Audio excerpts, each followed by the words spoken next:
Mana yacu nishimwe.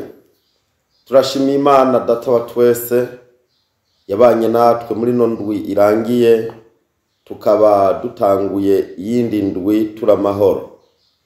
Nkuko tubimenyereye, iki ni ca kiganiro urufatiro rw'amasengesho. Kiganiro kidufasha kugira ngo umuntu atangure yinga afise ijambo ry'Imana riri muri we, afise ijambo ashobora kwisunga mu gusenga kugira ngo rishobore kumufasha. None rero tugomba dusangira amajambo y'Imana ari mu gitabo ca mbere ca Samweli, aho tuyasoma mu gice ca 30 duhereye kuri umurongo wa 6. Havuga ngo, maze Dawidi agira intuntu nyinshi, kuko abantu bavuga nk'abagomba kumutera amabuye, bose bari n'akabonge kubw'abana babo n'abahungu babo n'abakobwa babo. Ariko Dawidi ariremesha yisunze uhoraho Imana yiwe. Imana yacu nishimwe. Tugomba tuvugane iri jambo ryo kwiremesha wisunze uhoraho Imana. Ngaha Dawidi n'igihe yari yarahunze Sawuli, kubera ko Sawuli yamuhize kenshi agomba kumwica. Haragera igihe Dawidi afata ingingo n'abasirikare biwe barenga 300 yo guhunga bakava mu gihugu Sawuli yararimwo yama bahigamwo uko bukeye uko bwije.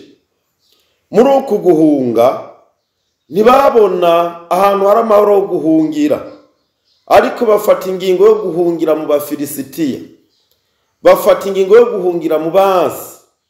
Baragenda barishikana, bamanika amaboko mu Bafilisitiya, bahungira ku mwami Akishi.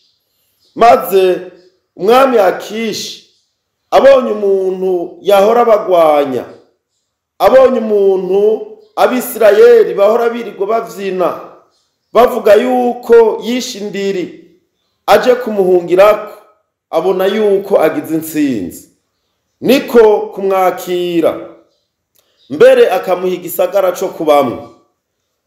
Ibintu uko vyakomeje, Dawidi yamaja gutera gatabaruka, bituma Akishi umutima w'umwizigira.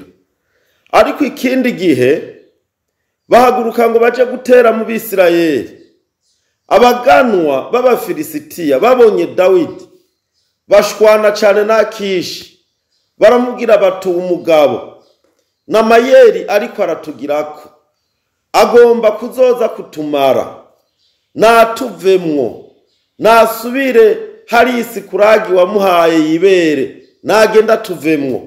Akishi aramusezera. Amaze kumusezera, muri uko gusubira inyuma, asanga muri iki gisagara yabamwo nawe abansi bagiteye, babanyaze ibintu vyose, babatwaye ikintu cose bari bafise, batwaye abagore babo, mbere n'abagore ba Dawidi babatwaye, babanyaze babatwara abana babo bose. Abagabo basuye mu mahema basanga n'imisaka, inzu basanga zaraturiwe. Abantu bose Bibiliya ivuga ngo baraba Dawidi bagomba kumutera amabuye. Dawidi arabura ikintu na kimwe yokora, Dawidi arabura ico yovuga. Ico yakoze yatumye ko efod arambara, maze amaze kwambara efod kugira ngo asiguze Imana ico yokora, Bibiliya ivuga ngo ariko Dawidi ariremesha yisunze uhoraho. Imana yacu nishimwe. Birashoboka ko hari ibintu wagiye uhura navyo bimeze nk'intambara, birashoboka ko hari ibintu vyaguteye ubwoba muri ino ndwi, birashoboka ko mbere utanguye yinga wibaza ngo bizogenda gute, ufise ubwoba, utabona inzira uzocamwo, utabona ingene uzobigenza. Ariko nagira ngo ndakubwire ngo wiremeshe wisunze uhoraho. Nagomba ndagutumirire muri ino ndwi ngo ivyizigiro vyawe ubishire ku Mana, ntagomba ndagutumirire muri ino ndwi ibikorwa byawe bishira imbere y'Imana, ivyiyumviro byawe birongorwe n'Imana, ivyo uzokora byose ubishira imbere y'Imana, nk'uko Imana yabanye na Dawidi ikamutabara ikamugarurira abantu bose bari banyazwe akabagarukana, ikamugarurira ibintu byose byari byanyazwe akabigarukana. Wisunga Imana nayo izokugarukanira ivyizigiro Satani yakunyaze, izokugarukanira amahoro Satani yakunyaze, izokugarukanira umunezero Satani yakunyaze. Imana iriteguye kukugarukanira ikintu cose Satani yagutwaye. Abumvise amajambo y'Imana, Imana ibahezagire. Mana turagushimiye kuri Imana nziza udahemukira abakwizigiye. Hezagira umuntu wese yumvise iri jambo akaryizera, kandi umubera inyishu mu bibazo vyiwe vyose afise, ku bwa Kristo Yesu umwami wacu. Amen.